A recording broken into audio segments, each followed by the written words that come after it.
Kakagaling ko lang sa banyo.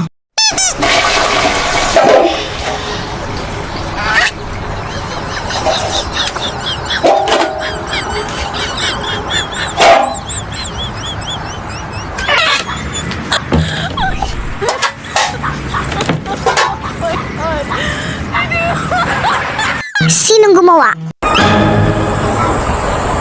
Ako po.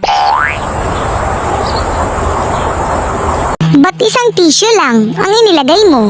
Eh di ba sabi mo magtitid tayo ng tubig at tissue? Oh! Kahit na sinabi ko pa yon, hindi ibig sabihin no na isa lang ang ilagay mo. Kasya yun kahit isa lang. Ano? Sige nga, ipakita mo sa akin kung paano.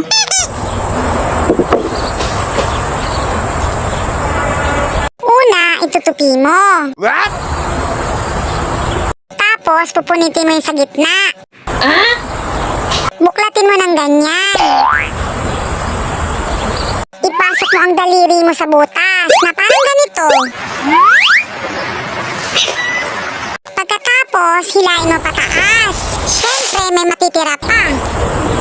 Yung natitirang pinunit kanina, para sa kuko yun. Pag ganito, oh. O, diba, Kasya?